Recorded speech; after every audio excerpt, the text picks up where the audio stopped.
आम आदमी पार्टी संयोजक और दिल्ली के मुख्यमंत्री अरविंद केजरीवाल ने देश की कमजोर हो रही करेंसी और डावाडोल अर्थव्यवस्था को दुरुस्त करने के लिए केंद्र सरकार से एक बड़ी मांग की है।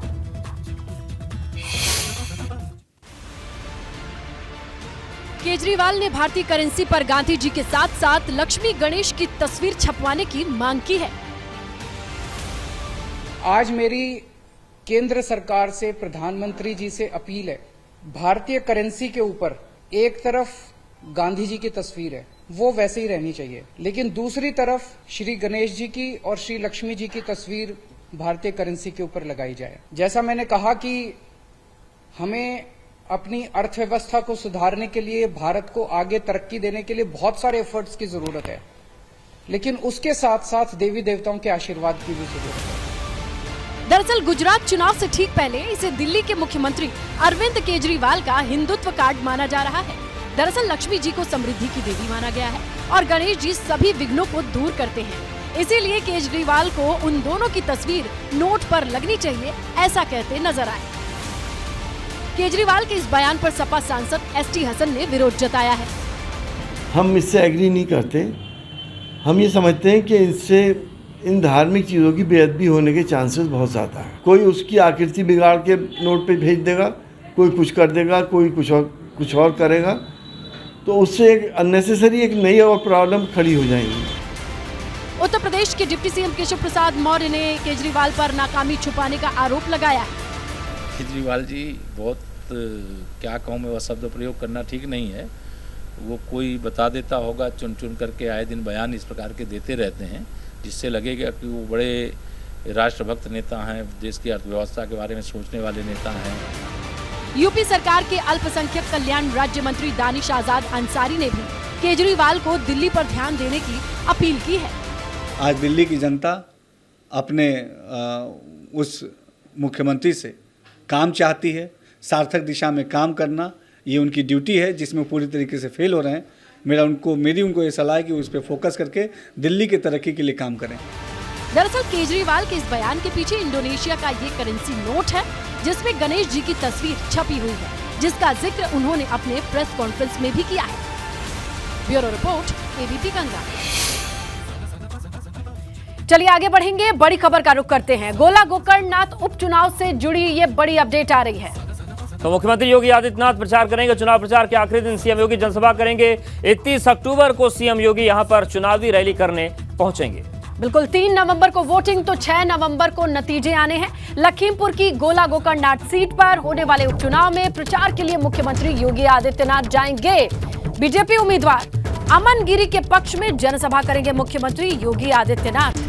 तो 31 अक्टूबर को लखीमपुर में चुनाव प्रचार के लिए जाएंगे मुख्यमंत्री योगी आदित्यनाथ। चुनाव प्रचार का आखिरी दिन होगा, जबकि प्रदेश अध्यक्ष भूपेंद्र चौधरी कल लखीमपुर पहुंच जाएंगे और पार्टी उम्मीदवार के पक्ष में प्रचार करेंगे। सहकारिता मंत्री जेपीएस राठौर भी 30-31 अक्टूबर को लखीमपुर में उपचुनाव में प्रचार करने के लिए जाएंगे। बिल्कुल, उपचुनाव के लिए बीजेपी ने प्रचार अभियान को अब और आगे बढ़ा है दीपावली के बाद से, जहां जमावड़ा लगेगा और अंतिम में पहुंचेंगे, आखिरी दिन पहुंचेंगे मुख्यमंत्री योगी आदित्यनाथ। दिवंगत अरविंद गिरी के निधन के बाद ये सीट खाली हुई थी उपचुनाव, और अब प्रचार के लिए दिग्गजों का जमावड़ा बीजेपी की ओर से। तो आपको बता दें कि लखीमपुर में ये सीट आती है और यहीं से केंद्रीय गृह राज्य मंत्री अजय मिश्रा टेनी है, लेकिन उनको स्टार प्रचारकों की सूची में शामिल नहीं किया गया है।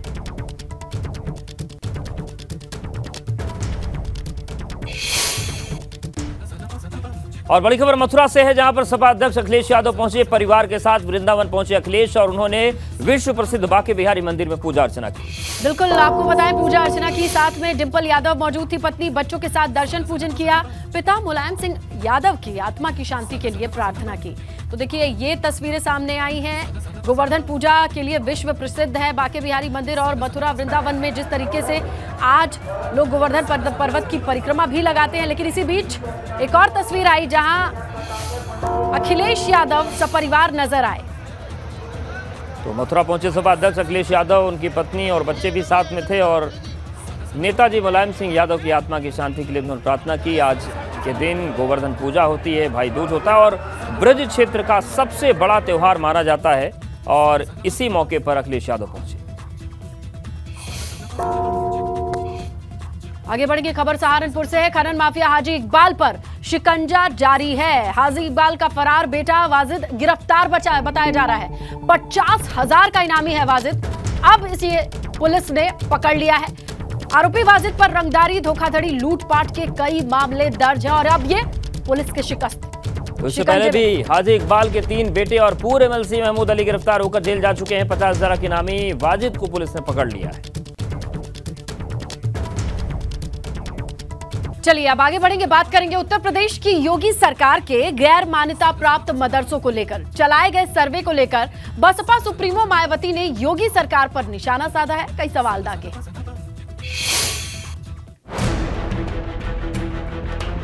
मायावती ने ट्वीट कर पूछा कि मदरसे सरकार पर जो बोझ नहीं बनाना चाहते तो उसमें दखल क्यों दी जा रही? क्या सरकार उन्हें सरकारी बनाना चाहती है? मायावती ने एक के बाद एक 4 ट्वीट करके सरकार पर सवाल उठाए। यूपी सरकार द्वारा विशेष टीम गठित करके लोगों के चंदों पर आश्रित प्राइवेट मदरसों के बहुचर्चित सर्वे का काम पूरा, जिसके अनुसार 7,500 से ज्यादा गैर मान्यता प्राप्त मदरसे गरीब बच्चों को तालीम देने में लगे हैं। ये गैर सरकारी मदरसे सरकार पर बोझ नहीं बनाना चाहते तो फिर इनमें दखल क्यों? मायावती ने सवाल उठाते हुए सरकार पर उदासीनता के भी आरोप लगाए। उन्होंने ट्वीट किया, यूपी और देश के बाकी सभी राज्यों में भी सरकारी स्कूलों के साथ साथ पूरी शिक्षा व्यवस्था के हालात जो लगातार बदतर होते चले जा रहे, वो किसी से भी छिपे नहीं। फिर भी सरकारें लापरवाह और उदासीन क्या इसलिए है कि वहाँ ज्यादातर गरीब और कमजोर वर्गों के बच्चे पढ़ते हैं? मायावती के बयान पर यूपी सरकार ने साफ किया कि भाजपा मदरसा विरोधी बिल्कुल नहीं। जो अवैध मदरसे चल रहे हैं उनको चिन्हित करके उनको बंद करने का विचार किया गया है।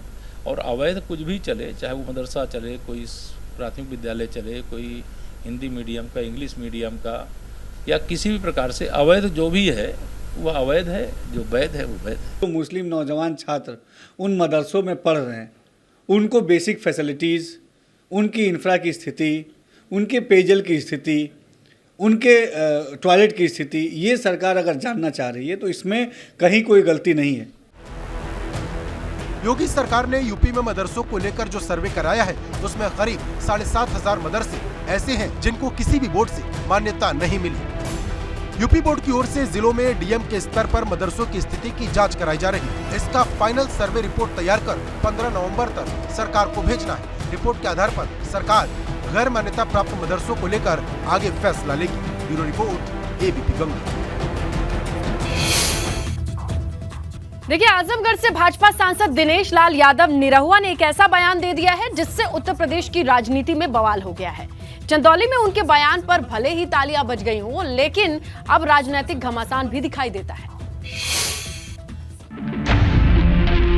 लेकिन उत्तर प्रदेश में दिनेश लाल यादव उर्फ निरहुआ के बयान पर पॉलिटिकल फायरिंग की शुरुआत हो गई है। आजमगढ़ की सदर सीट से सपा विधायक दुर्गा प्रसाद यादव ने उन पर बड़ा हमला बोला और कहा कि आजमगढ़ में अभी तक जितना विकास हुआ वो सपा के कार्यकाल में ही हुआ।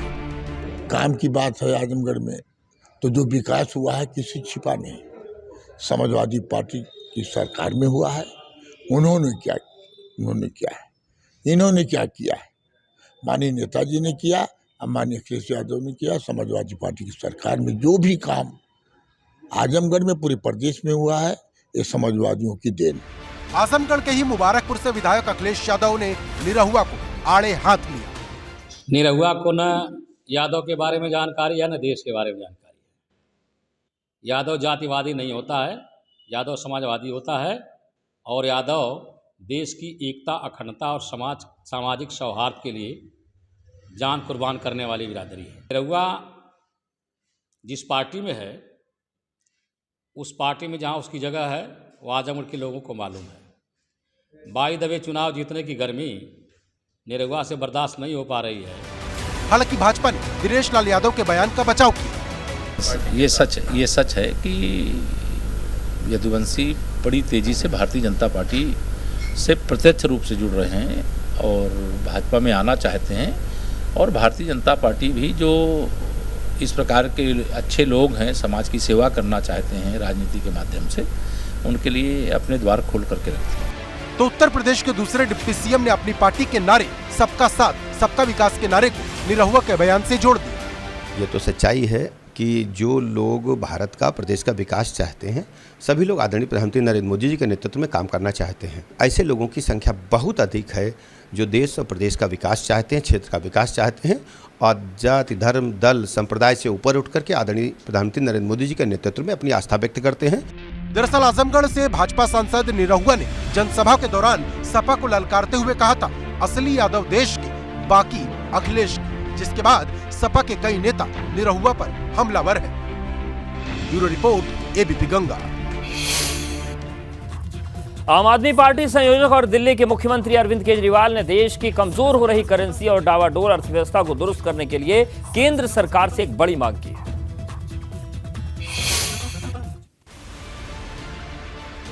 केजरीवाल ने भारतीय करेंसी पर गांधी जी के साथ साथ लक्ष्मी गणेश की तस्वीर छपवाने की मांग की है। आज मेरी केंद्र सरकार से, प्रधानमंत्री जी से अपील है, भारतीय करेंसी के ऊपर एक तरफ गांधी जी की तस्वीर है, वो वैसे ही रहनी चाहिए, लेकिन दूसरी तरफ श्री गणेश जी की और श्री लक्ष्मी जी की तस्वीर भारतीय करेंसी के ऊपर लगाई जाए। जैसा मैंने कहा कि हमें अपनी अर्थव्यवस्था को सुधारने के लिए, भारत को आगे तरक्की देने के लिए बहुत सारे एफर्ट्स की जरूरत है, लेकिन उसके साथ साथ देवी देवताओं के आशीर्वाद की भी जरूरत है। दरअसल गुजरात चुनाव से ठीक पहले इसे दिल्ली के मुख्यमंत्री अरविंद केजरीवाल का हिंदुत्व कार्ड माना जा रहा है। दरअसल लक्ष्मी जी को समृद्धि की देवी माना गया है और गणेश जी सभी विघ्नों को दूर करते हैं। इसीलिए केजरीवाल को उन दोनों की तस्वीर नोट पर लगनी चाहिए, ऐसा कहते नजर आए। केजरीवाल के इस बयान पर सपा सांसद एसटी हसन ने विरोध जताया है। हम इससे एग्री नहीं करते। हम ये समझते हैं कि इससे इन धार्मिक चीज़ों की बेअदबी होने के चांसेस बहुत ज़्यादा है। कोई उसकी आकृति बिगाड़ के नोट पे भेज देगा, कोई कुछ कर देगा, कोई कुछ और करेगा, तो उससे एक अननेसेसरी एक नई और प्रॉब्लम खड़ी हो जाएंगी। उत्तर प्रदेश के डिप्टी सीएम केशव प्रसाद मौर्य ने केजरीवाल पर नाकामी छुपाने का आरोप लगाया। केजरीवाल जी बहुत क्या कहूँ मैं, वह शब्द प्रयोग करना ठीक नहीं है। वो कोई बता देता होगा, चुन चुन करके आए दिन बयान इस प्रकार के देते रहते हैं, जिससे लगेगा कि वो बड़े राष्ट्रभक्त नेता हैं, देश की अर्थव्यवस्था के बारे में सोचने वाले नेता हैं। यूपी सरकार के अल्पसंख्यक कल्याण राज्य मंत्री दानिश आजाद अंसारी ने भी केजरीवाल को दिल्ली पर ध्यान देने की अपील की है। आज दिल्ली की जनता अपने उस मुख्यमंत्री से काम चाहती है, सार्थक दिशा में काम करना ये उनकी ड्यूटी है, जिसमें पूरी तरीके से फेल हो रहे हैं। मेरी उनको ये सलाह है कि उस पर फोकस करके दिल्ली की तरक्की के लिए काम करें। दरअसल केजरीवाल के इस बयान के पीछे इंडोनेशिया का ये करेंसी नोट है, जिसमें गणेश जी की तस्वीर छपी हुई है, जिसका जिक्र उन्होंने अपने प्रेस कॉन्फ्रेंस में भी किया है। Bureau report, ABP Ganga. देखिए खबर मिल रही है, केंद्र और यूपी सरकार में बीजेपी की सहयोगी अपना दल एस में बगावत सामने आ रही है। अपना दल एस के युवा मोर्चा प्रदेश अध्यक्ष हेमंत चौधरी केंद्रीय मंत्री अनुप्रिया पटेल के पति आशीष पटेल के बेहद करीबी माने जाते हैं। लेकिन अब हेमंत चौधरी ने पार्टी के खिलाफ मोर्चा खोलते हुए 2024 में नई पार्टी बनाने और अपना दल इसको बर्बाद करने का ऐलान कर दिया है। तो पहले ही 2 अपना दल है और अब तीसरे की आशंका है। बिल्कुल, हेमंत चौधरी ने 10 दिन पहले ही आला कमान पर अनदेखी का आरोप लगाया और अपना दल एस से इस्तीफा दे दिया है और अब हेमंत चौधरी अपना दल बनाने की तैयारी में जुट गए हैं।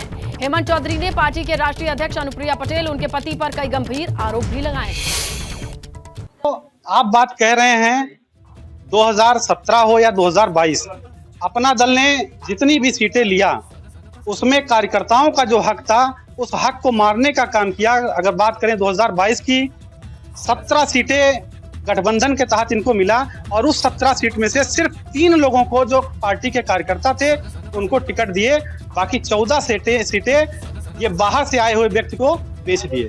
सुबह व्यक्ति पार्टी ज्वाइन कर रहा है, दोपहर को ये पैसा ले रहे हैं और शाम के टाइम उनको सिंबल दे रहे हैं। बाकी पूरे प्रदेश के जो पदाधिकारी कार्यकर्ता जो सीट पर आवेदन किए हुए थे वो बेचारे सुबह से लेकर रात तक देख रहे हैं कि अब हमको मिलेगा, अब मिलेगा, लेकिन वो समय उनका नहीं आया। हेमंत चौधरी ने जो हमारे राष्ट्रीय अध्यक्ष जी के ऊपर, बहन जी के ऊपर आरोप लगाया है वो बिल्कुल गलत है। उन्होंने जो आरोप लगाया कि उनका पैर छूने का नए कार्यकर्ताओं को 1 लाख, पुराने कार्यकर्ताओं को 25,000 ये शुल्क देना पड़ता है, ये बिल्कुल ही आधारहीन है।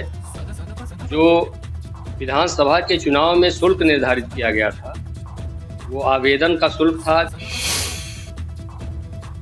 उत्तर प्रदेश के संभल से समाजवादी पार्टी के सांसद शफीकुर रहमान बर्क ने ब्रिटेन में भारतीय मूल के अल्पसंख्यक ऋषि सुनक के प्रधानमंत्री चुने जाने पर AIMIM चीफ असदुद्दीन ओवैसी के सुर में सुर मिलाते हुए भारत अल्पसंख्यक प्रधानमंत्री बनाने की वकालत की है। बर्क ने साफ साफ कहा कि उनकी ख्वाहिश है हिंदुस्तान में अल्पसंख्यक PM बने और ब्रिटेन ने जिस फॉर्मूले का इस्तेमाल किया है उसी तरीके से हिंदुस्तान में भी अल्पसंख्यक हिंदुस्तान को चलाने का मौका मिलना चाहिए। मैं तो यही कहना चाहूँगा कि ये अच्छा काम हुआ है, सही है। और हमारे यहाँ तो डेमोक्रेसी है, जब डेमोक्रेसी के अंदर तो इससे भी ज़्यादा आज़ादी है।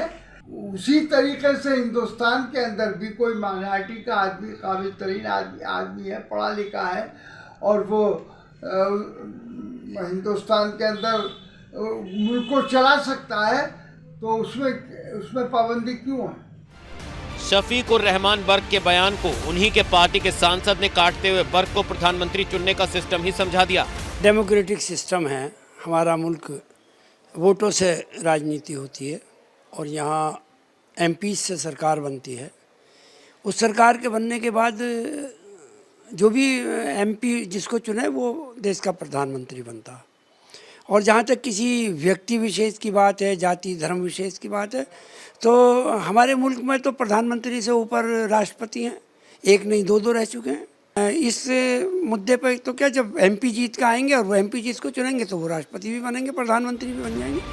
तो भाजपा ने भी बर्क पर जवाबी हमला किया है। सामान्यतः प्रधानमंत्री बनता है संसदीय दल का नेता चुने जाने के बाद। संसदीय दल का नेता चुनते हैं नवनिर्वाचित माननीय सांसद। इसका मतलब तो यह है कि माननीय सांसदों के निर्णय पर वो टिप्पणी करना चाहते हैं। संसदीय दल में बहुमत लाएं और फिर चाहे वो जिसे प्रधानमंत्री बनाएं, लेकिन जो संसदीय दल होगा उसके सांसद जिसको नेता चुनेंगे वो प्रधानमंत्री बनेगा। ये मुद्दा नहीं है, ये 2024 के लिए वोट बैंक जुटाने को लेकर के बहुत ही, मैं कहूँ, गैर जिम्मेदाराना या एक अपरिपक्व टाइप के बयान देने की कोशिश है। वो वर्तमान में आदरणीय द्रौपदी मुर्मू जी को राष्ट्रपति के रूप में भारतीय जनता पार्टी ने तो एक आदर्श उदाहरण यह देश के सामने और दुनिया के सामने प्रस्तुत किया है। दरअसल ऋषि सुनक के PM चुने जाने पर नेताओं ने बधाई जरूर दी है, लेकिन सुनक की आड़ में जमकर बयानबाजी हो रही है। AIMIM चीफ असदुद्दीन ओवैसी ने तो ये कहा है कि एक दिन हिजाब पहनने वाली बच्ची देश की प्रधानमंत्री बनेगी। Bureau report, ABP Ganga. त्योहार के सीजन में अगर आप अपने परिवार या दोस्त को रेलवे स्टेशन छोड़ने जा रहे हैं तो ये खबर आपके लिए है, क्योंकि रेलवे ने प्लेटफॉर्म टिकट के दाम में बढ़ोतरी कर दी है। लेकिन प्लेटफॉर्म टिकट के दाम में बढ़ोतरी फेस्टिव सीजन में स्टेशनों पर बढ़ती भीड़ को रोकने के लिए की गई, जिसे देखते हुए भारतीय रेलवे ने बड़ा कदम उठाया, जिसके मद्देनजर उत्तर रेलवे के स्टेशनों पर भीड़भाड़ कम करने के लिए प्लेटफॉर्म टिकट के दाम बढ़ा दिए। टिकट के बढ़े हुए दाम आज यानी बुधवार से लागू होंगे। आज से रेलवे स्टेशनों के प्लेटफॉर्म टिकट 30 रुपए से बढ़ाकर 50 रुपए कर दिए गए। मुख्यतः लखनऊ मंडल के प्रमुख रेलवे स्टेशनों पर दाम बढ़ाए गए। रेलवे प्रशासन ने बताया कि त्योहारी सीजन में अनावश्यक भीड़ को रोकने के लिए एक कदम उठाया गया। हालांकि रेलवे का ये कदम आम जनता की जेब पर भारी पड़ रहा है। इससे सहमत नहीं है, भीड़ को देखते हुए कम भी करना चाहिए। हम लोग स्टूडेंट लोग हैं, एम्प्लॉयड भी नहीं है, पैसा कहाँ से लाएंगे? और प्लस भीड़ है तो भीड़ के हिसाब से ऐसा थोड़ी ना कि आप महंगाई बढ़ाएं, और सस्ता ही करना चाहिए। फेस्टिव सीजन है तो महंगाई पहले से ही थी और भी महंगाई बढ़ गई, अब तो दिक्कत तो है ही है। ऐसा नहीं करना चाहिए, शासन को थोड़ा सा रियायत बरतना चाहिए। ऐसा नहीं करना चाहिए, इवन इसके अपेक्षा अगर सस्ता कर दे तो मे भी बेटर हो, क्योंकि ये फेस्टिव सीजन में आदमी के पास बहुत सारे खर्चे होते हैं, फैमिली की बहुत सारी डिमांड्स होती हैं, तो फिर इस पर्पज़ से अगर इस चीज़ को बढ़ाया जाता है तो फिर ये आदमी के पॉकेट पे थोड़ा सा लोड बढ़ा देता है। गौरतलब है कि दिवाली के त्योहार के बीच सार्वजनिक स्थानों में भारी भीड़ देखने को मिल रही है, जिसके कारण 26 अक्टूबर से 6 नवंबर तक के लिए प्लेटफॉर्म टिकट के दामों में बढ़ोतरी की गई है। दरअसल रेलवे प्रशासन ने फेस्टिव त्योहारों के बीच स्टेशनों में भीड़भाड़ के मद्देनजर 1 अक्टूबर को 10 रुपए के प्लेटफॉर्म टिकट के दाम बढ़ाकर 30 रुपए कर दिए थे। प्लेटफॉर्म टिकट की ये दर 1 अक्टूबर से 5 नवंबर तक के लिए थी, लेकिन स्टेशन में बढ़ रही भीड़ को देखते हुए सुरक्षा के मद्देनजर रेलवे प्रशासन ने एक बार फिर टिकट के दाम में बढ़ोतरी की। Bureau report, ABP Ganga.